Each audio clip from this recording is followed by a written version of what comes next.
siguiente programa es ajeno a la programación de Vea Canal.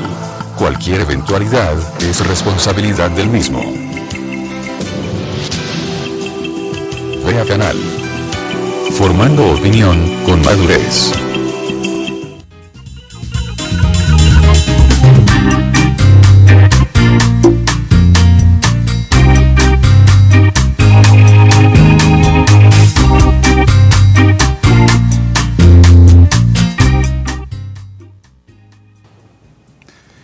Buenos días amigos televidentes, bienvenidos al primer segmento del programa Buen Día Otto, hoy lunes 4 de noviembre. Mi nombre es Alejandro Rivera. El día de hoy tenemos un tema en la línea de programas que hemos hecho sobre tradiciones espirituales, como los que realizamos sobre el Popol Vuh y también sobre la doctrina social de la Iglesia Católica. Pero vamos a recordar a un personaje muy importante. Siddhartha Gautama nació en el año 566 a.C. en el reino de Shakya, este reino situado en la región meridional del Himalaya, en la India. Nos referimos, por supuesto, a Buda, a este maestro quien durante su vida en la tierra alcanza la iluminación y deja como un gran aporte a la humanidad el método de cómo alcanzarla. El día de hoy, para que nos explique un poco de esta sabiduría que es el budismo, tenemos como invitado a Andrés Montano. Él es budólogo, maestro residente de Casa Tíbet, Guatemala. Andrés tiene estudios doctorales en la Universidad de Virginia y su trabajo doctoral lo complementó con estancias prolongadas en monasterios budistas en India, Bután y Nepal. O sea, una amplia experiencia y conocimiento de este tema. Bienvenido Andrés, muchas gracias por estar aquí. Gracias Alejandro por invitarme a tu programa. Es un gusto estar aquí con ustedes. Gracias a Vea Canal también por abrirnos este espacio. Claro que sí. Andrés, Buda fue un personaje histórico, pero ¿cómo podemos entender más ampliamente el concepto de Buda, de qué es y cómo lo podemos aplicar a nuestra vida? Bueno, primero quiero hacer una aclaración que quien es el Buda no es el gordito que vemos en los restaurantes chinos. Este es un personaje chino del siglo XII que se llama Budai. Confundir a Budai con el Buda es como confundir a Santa Claus con Jesús. De hecho, Siddhartha Gautama vivió casi 2 milenios antes y vivió en la India, no en China.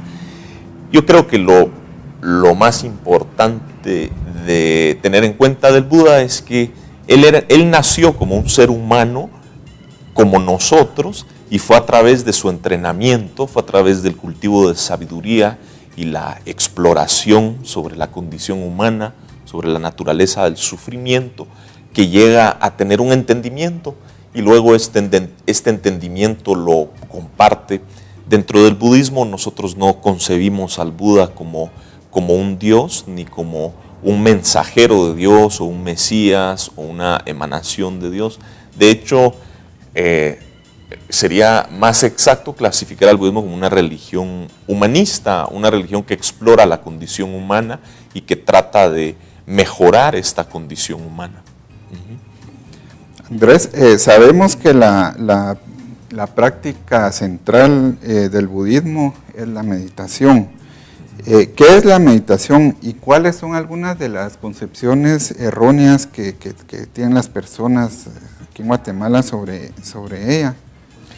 Sí, creo que de los errores principales que nosotros tenemos sobre el concepto de la meditación es creer que la meditación consiste en poner la mente en blanco o dejar de pensar, y la naturaleza de la mente es el pensar. Dejar de pensar iría en contra de su propia naturaleza.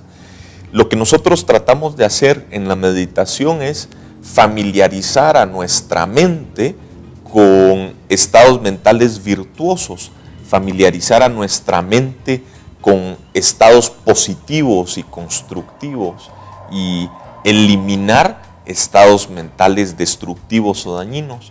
Es a través de la meditación, por ejemplo, que trabajamos para eliminar el enojo, los celos, la envidia, que de cierta forma contaminan o envenenan nuestra relación con nosotros mismos y con otros, y sustituimos estos estados mentales dañinos o destructivos por estados mentales positivos, como claridad, estabilidad, amor, compasión, paciencia. En esto consiste la meditación, un sucesivo entrenamiento de la mente para podernos relacionar de una forma más sana con nosotros mismos y con lo que nos rodea. O sea, que es más o menos como una transformación interna. Precisamente una transformación interna está en la raíz del budismo, el creer que el bienestar, el auténtico bienestar, no viene a través de estos objetos, situaciones o personas externas, como voy a ser feliz si hago más dinero, o si consigo un apartamento más grande, o tal o cual pareja. No es tan importante estos objetos, situaciones o personas externas, es cómo nos relacionamos con estos objetos, situaciones o personas. No creemos que el dinero, por ejemplo, es una fuente de felicidad. Tampoco creemos que es una fuente de dolor o sufrimiento. Lo importante no es tener o no tener, lo importante es desarrollar una forma sana de relacionarnos con lo que tenemos. Y en eso es en lo que nos entrenamos en la tradición de la meditación. Ok. Ahora, bueno, ¿cuál es la meta del budismo? Creo que ya hablaste un poquito de esto, pero ¿qué es alcanzar la iluminación? Sí, el budismo cree que es una posibilidad el alcanzar un estado de pleno bienestar. Nosotros podemos aspirar a alcanzar un estado de completa cesación de sufrimiento en vida. Y esa es la meta dentro de la tradición budista. El budismo cree que nosotros sufrimos porque nosotros experimentamos estos venenos de la mente. Yo sufro porque me enojo, porque siento celos, porque siento arrogancia. Y si nosotros erradicamos todos estos vicios de la mente, de hecho podemos alcanzar un estado de pleno bienestar. Y a ese estado de pleno bienestar es el que le llamamos nosotros iluminación. Este es el logro que alcanza el Buda y él comparte la metodología para que nosotros también podamos alcanzar este mismo logro. Por eso también es algo interesante del concepto de un Buda, que él no buscaba seguidores, él buscaba colegas. Él alcanza cierto estado y le propone a sus alumnos, es decir, si ustedes desean alcanzar el mismo logro, el mismo estado que yo, pueden seguir esta metodología, y así hace una presentación de su camino. Andrés, la metodología sería en las nobles verdades, las 4 nobles verdades. Sí, la base de la especulación budista son las 4 verdades nobles. Esta es la síntesis de las enseñanzas del Buda. Las 4 verdades nobles son las 4 ideas principales del Buda. La primera es la verdad del sufrimiento, el explorar la condición, nuestra condición actual, cómo nosotros sufrimos, qué tipo de sufrimiento nosotros experimentamos. La segunda verdad noble es explorar la fuente del sufrimiento, cuál es el origen o la raíz del sufrimiento, cuál es el origen de la felicidad. Y la tercera verdad noble es la verdad de la cesación del sufrimiento. ¿Es transformable este origen de sufrimiento? ¿Puede alcanzar este estado de pleno bienestar? La tradición budista dice sí, y la cuarta verdad noble es cuando se presenta el camino. Ahora, ¿en qué consiste el sendero budista? Hay 3 pilares para el sendero budista. El primero es la ética, el segundo es la estabilidad mental. Si nosotros tenemos una mente muy distraída, una mente muy inestable, va a ser difícil emprendernos en el proyecto de la transformación interna. Y la tercera es el cultivo de sabiduría, cuando ya exploramos la naturaleza de nosotros mismos y la naturaleza de la realidad. Andrés, una de las enseñanzas principales del budismo es el karma, este concepto. ¿Cómo lo podemos entender? Pues con el karma va a ser el cimiento, el sustento para el pilar de la ética que acabo de mencionar. La ética budista no se basa en una noción de seguir unas reglas universales que son absolutamente buenas o absolutamente malas, como son las tradiciones con las que estamos más familiarizados en Occidente. La ética budista se basa en una noción de causa y efecto. Si yo si yo realizo una acción para beneficiar a otro, entonces voy a experimentar como efecto resultado que otros me van a beneficiar a mí, un cierto nivel de bienestar. Si yo daño a otros, entonces voy a experimentar como efecto resultado que otros me van a querer dañar a mí. A este sistema de acciones, causas y efectos es lo que nosotros le llamamos karma en sánscrito. Nosotros conocemos muy bien las relaciones de acción y reacción por Newton, pero las reducimos a lo material. El karma sería como aplicar la teoría de acción y reacción de Newton, pero también a lo psicológico, también a las relaciones interpersonales. Claro, es como algo más o menos científico, se podría decir, ¿verdad? Ahora, un concepto, tal vez uno de los más difíciles, nosotros que hemos sido educados en tradiciones religiosas occidentales, es la reencarnación. Y es algo que interesa de sobremanera a cualquier ser humano. O sea, ¿qué pasa qué ocurre después de morir? Según la tradición budista, ¿qué pasa con nosotros? Sí, para el budista es importante ampliar el ámbito de su exploración. El budista cree que cuando nosotros morimos, el cuerpo muere y junto con el cuerpo también mueren estos niveles más burdos de la mente o la conciencia, pero dentro de la estructura mental hay algo más fundamental, una mente más sutil que sí trasciende. Y por eso para el budista no solo es importante el pensar qué nos va a pasar en esta vida, sino que explorar también cómo nosotros podemos morir mejor, primero, porque todos vamos a morir, este es algo inevitable, y también con las estrategias que sigue el budista, también el budista explora en el contexto de la muerte qué es lo que es importante cuando nosotros vamos a morir.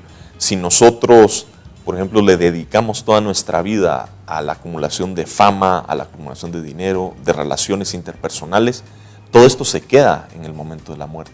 Entonces, ¿qué es lo que nos llevamos con nosotros? Sería útil saber para que nosotros podamos trabajar en esto y así podamos pensar más a largo plazo. En el budismo sí creemos que la mente trasciende el cuerpo y el tipo de renacimiento que un individuo va a tener va a depender de las acciones que nosotros realizamos en el pasado. Igualmente regido por esta ley de las acciones, causas y efectos, el karma. Si nosotros realizamos acciones positivas, vamos a tener un renacimiento afortunado, y si realizamos acciones dañinas o destructivas, vamos a tener un renacimiento inferior.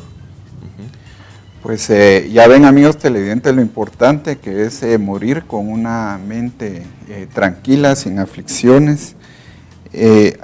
Ahora, la ciencia pues equipara, Andrés, al cerebro con la conciencia, pero este concepto de la ciencia pues no está muy bueno, digamos. ¿Cómo? Si nosotros creemos que hay dos extremos que hay que evitar con relación a la concepción de la mente. El primero es el extremo nihilista, que es la visión de la ciencia. La mente se reduce al cerebro. Cuando el cerebro se apaga, entonces ahí la conciencia deja de operar. Y el problema con este tipo de visión es que nosotros creemos que podemos hacer lo que nosotros querramos en nuestra vida, crear todo tipo de causas que no vamos a experimentar un efecto resultado, porque la mente simplemente se va a apagar como una candela que la soplamos. Y entonces esto nos lleva a un modo de vida irresponsable, negando el efecto. Igualmente irresponsable sería la otra visión, una visión eternalista de la mente, el creer que, por ejemplo, independientemente de lo que nosotros hagamos, lo que sea que vaya a venir después de la muerte va a ser algo bueno y positivo. Entonces, siempre voy a obtener una recompensa, siempre voy a tener un paraíso, independientemente de cómo me comporto, por ejemplo. Este es otro extremo que también el budismo considera como muy peligroso, porque entonces esto nos da licencia para hacer lo que nosotros querramos. Y es importante reflexionar sobre los efectos para que nosotros creemos las causas, ya sea crear las causas positivas o evitar crear las causas dañinas o destructivas, y llevar una vida más constructiva, una vida más productiva a corto y largo plazo. Andrés, eso sería como una especie de materialismo espiritual, ¿no? El reducir la conciencia al cerebro sería un materialismo espiritual, en efecto. Okay. Así es. Andrés, ¿por qué el líder del budismo tibetano, o al menos Dalai Lama, al menos el líder de una de sus 4 corrientes principales, él habla que no hay necesariamente que cambiarse de religión para practicar el budismo? Él dice que sería algo difícil para la mente occidental dejar de pensar en Dios como un Dios personal. ¿Cómo percibe el budismo a Dios? ¿Es teísta? ¿Cómo podrías explicar esto?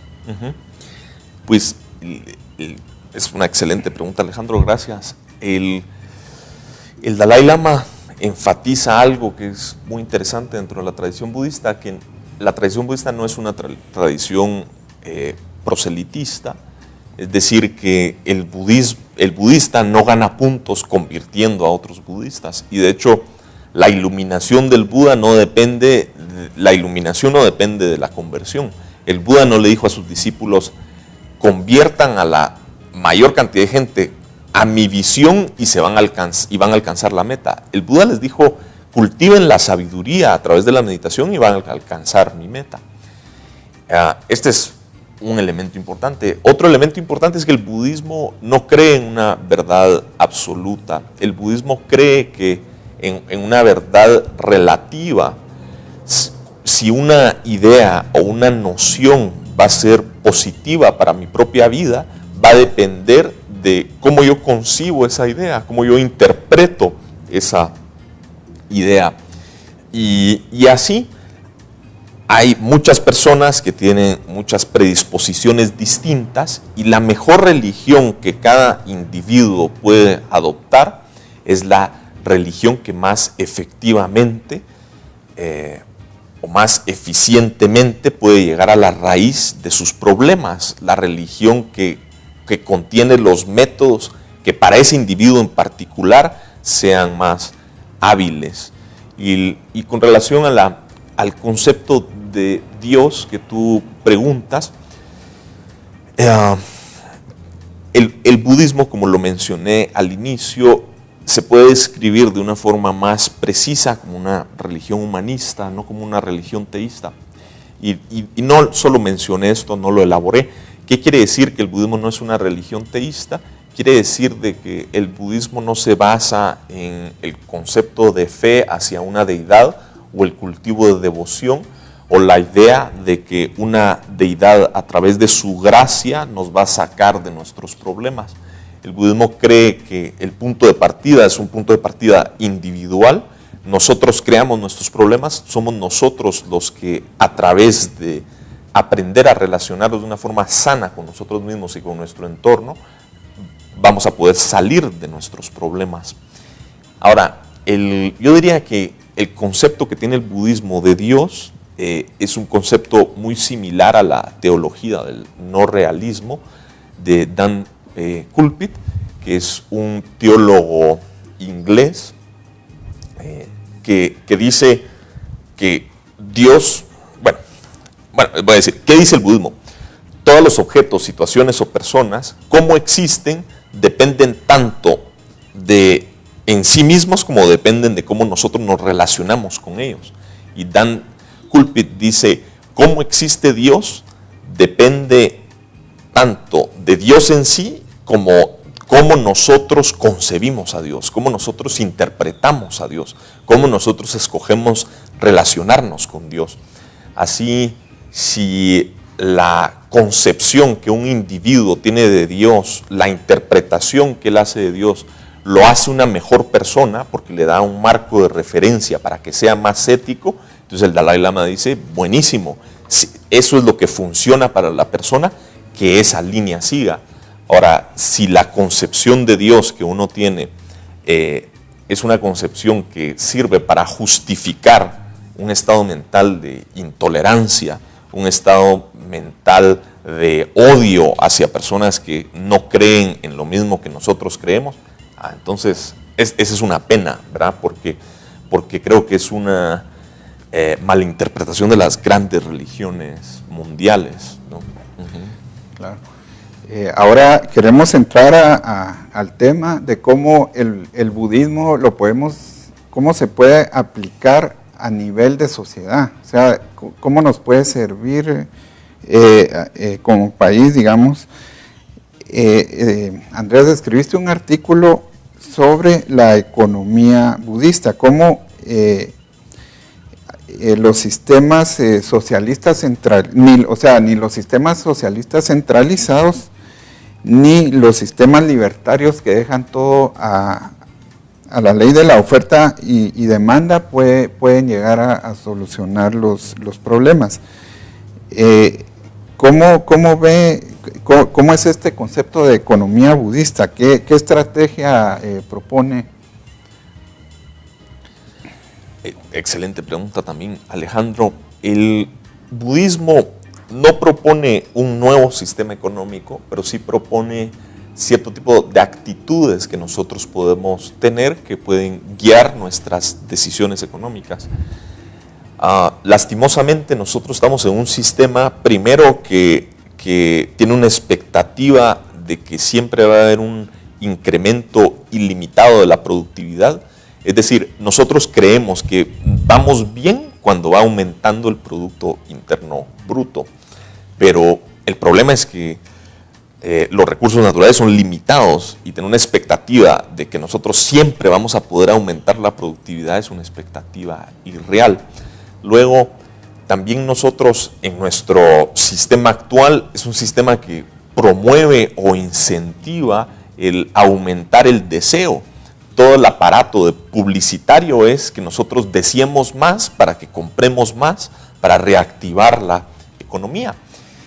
Y la propuesta budista es, no vive mejor el que desea más, vive mejor el que desea menos. Nosotros, con esta compulsión de cada vez querer más, y en realidad no son cosas útiles necesariamente. Queremos más, pero queremos más cositas como superficiales.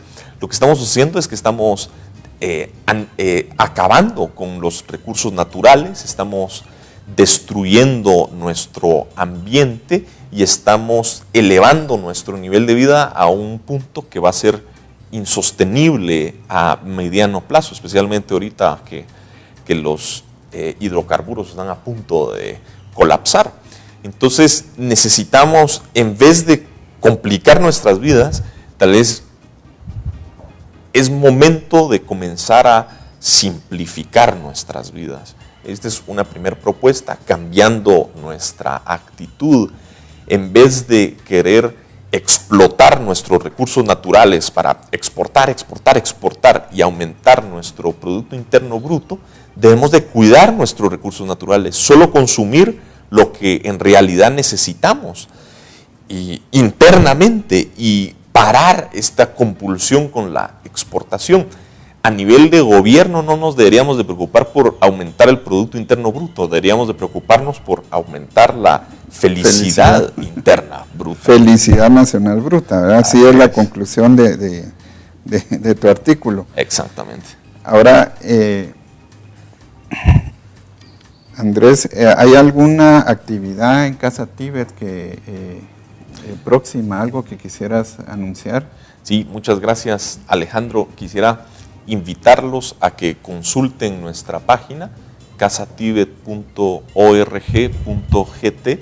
Aquí tenemos anunciada una próxima visita del presidente de Casa Tíbet México, nuestro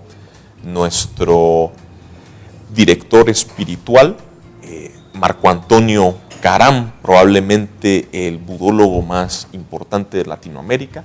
Él nos va a estar visitando del 22 al 24 de noviembre, va a dar una charla pública el día jueves y después viernes, sábado y domingo va a dar un retiro sobre el cultivo de la intención altruista, el cultivo del amor, la compasión, la ecuanimidad y el regocijo, que son cualidades tan importantes y tan necesarias, especialmente nosotros en Guatemala, que hay tanta animosidad y tanta violencia en el ambiente. Son enseñanzas igualmente valiosas para budistas y para no budistas. Les invito a consultar la página para que vean más información sobre este evento. Es ahorita a finales de noviembre. Okay, creo que nos queda tiempo aún para una última pregunta. Por ejemplo, que yo quería hablar de China. ¿China es o no, es un país o no es un país budista? Lo que quisiera tocar es el tema de la interdependencia. Quizá este concepto de que todos somos interdependientes les puede haber ayudado a superar algunos de sus problemas, a ser solidarios con el otro, al progreso que han tenido, tal vez no en todas las regiones de China, pero esa superación como potencia que han tenido. ¿Es posible que el budismo haya influido? Pues bueno, China, en general el gobierno chino antes de la Revolución Cultural era un régimen más confucionista, pero en distintas épocas de su historia, pues el gobierno fue taoísta, también fue budista. Creo que fue muy dañino en China durante la Revolución Cultural cuando ellos negaron su propio legado, sus propias tradiciones milenarias como para motivar o incentivar una China moderna. Creo que eso fue sumamente destructivo. También creo que fue destructivo en China que ellos hayan ido a este extremo de la centralización, como que si hubiera algo que todos los chinos necesitaban. Por ejemplo, el budismo cree en la descentralización. China es un país multicultural, igual que Guatemala. Así, igualmente que en Guatemala, tal vez una estrategia de centralización sea una estrategia más útil. Ver cuáles son las necesidades, ver qué es lo que cada uno de sus etnias necesita. Así es, y respetar esa es la cultura de cada una de sus etnias, que es una gran riqueza. Y yo creo que eso es algo que nosotros también debemos hacer en Guatemala. Estamos también obsesionados con la globalización y necesitamos retroceder un poco a una hiperlocalización, respetar las comunidades locales, hacer que las comunidades locales sean autosuficientes y dejar que las comunidades locales crezcan culturalmente, no para llamar el turismo y para que vengan turistas a ver a las comunidades locales como que si fueran animales en un zoológico, digamos. Qué interesante. Sí, eso es algo muy, muy superficial, ¿verdad? Sí, exacto. Sino que dejar que las tradiciones culturales crezcan por su propia riqueza, no por lo que puedan aportar a aumentar nuestro turismo. Y en efecto, si el gobierno chino hubiera tenido un mejor entendimiento sobre esta interdependencia entre los varios pueblos, porque si China y Tibet de cierta manera siempre estuvieron relacionados, siempre había una dependencia de uno del otro. Si China hubiera reconocido lo positivo que hubiera podido sacar de Tibet en vez de simplemente llegar a imponerle su sistema, creo que les hubiera ido mejor en el manejo del área tibetana. Claro que sí. Bueno, amigos televidentes, yo creo que lastimosamente, a pesar de esta explicación tan interesante, se nos termina el tiempo. Los esperamos el próximo lunes con otro tema interesante. Muchas gracias. Muchas gracias, Alejandro, y gracias a BEA Canal, gracias a nuestros televidentes que sintonizaron. Buenos días.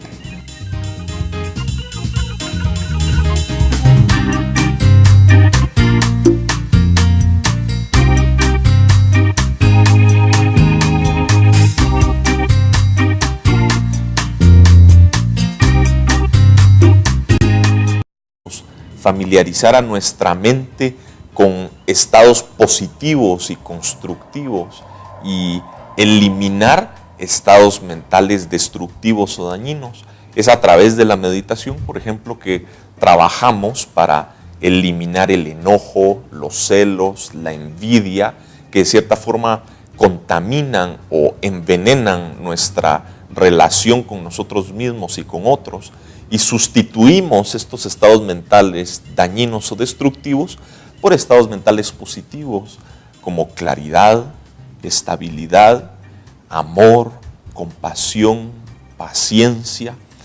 En esto consiste la meditación, un sucesivo entrenamiento de la mente para podernos relacionar de una forma más sana con nosotros mismos y con lo que nos rodea. O sea, que es más o menos como una transformación interna. Precisamente una transformación interna está en la raíz del budismo, el creer que el bienestar, el auténtico bienestar, no viene a través de estos objetos. Estar aquí con ustedes. Gracias a BEA Canal también por abrirnos este espacio. Claro que sí. Andrés, Buda fue un personaje histórico, pero ¿cómo podemos entender más ampliamente el concepto de Buda, de qué es y cómo lo podemos aplicar a nuestra vida? Bueno, primero quiero hacer una aclaración que quien es el Buda no es el gordito que vemos en los restaurantes chinos. Este es un personaje chino del siglo XII que se llama Budai. Confundir a Budai con el Buda es como confundir a Santa Claus con Jesús. De hecho, Siddhartha Gautama vivió casi 2 milenios antes y vivió en la India, no en China. Yo creo que lo más importante de tener en cuenta del Buda es que él nació como un ser humano, como nosotros, y fue a través de su entrenamiento, fue a través del cultivo de sabiduría y la exploración sobre la condición humana, sobre la naturaleza del sufrimiento, que llega a tener un entendimiento, y luego este entendimiento. Siddhartha Gautama nació en el año 566 a.C. en el reino de Shakya, este reino situado en la región meridional del Himalaya, en la India. Nos referimos, por supuesto, a Buda, a este maestro quien durante su vida en la tierra alcanza la iluminación y deja como un gran aporte a la humanidad el método de cómo alcanzarla. El día de hoy, para que nos explique un poco de esta sabiduría que es el budismo, tenemos como invitado a Andrés Montano. Él es budólogo, maestro residente de Casa Tíbet, Guatemala.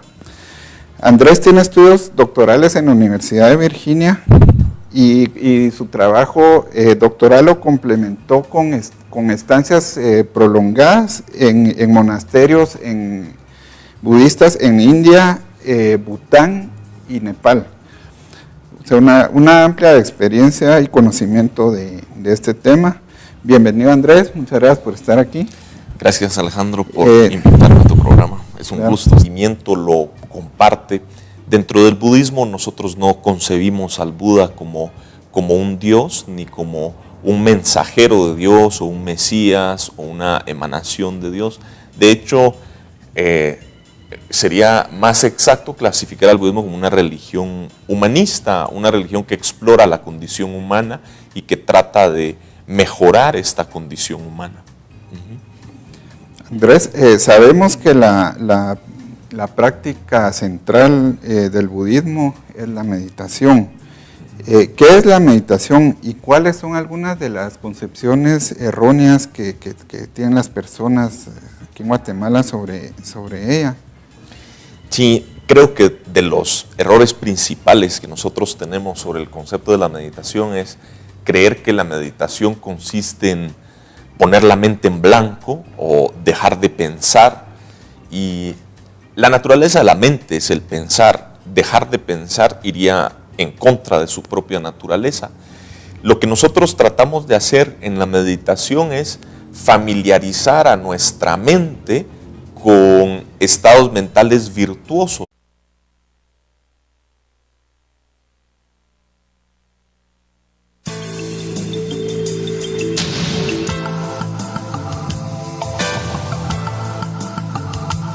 El siguiente programa es ajeno a la programación de VEA Canal. Cualquier eventualidad es responsabilidad del mismo. VEA Canal. Formando opinión con madurez.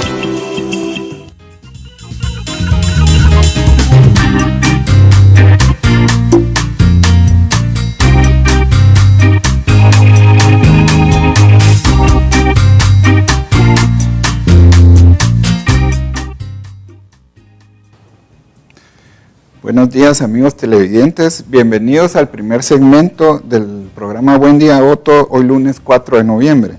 Mi nombre es Alejandro Rivera. El día de hoy tenemos un tema en la línea de programas que hemos hecho sobre tradiciones espirituales, como los que realizamos sobre el Popol Vuh y también sobre la doctrina social de la Iglesia Católica.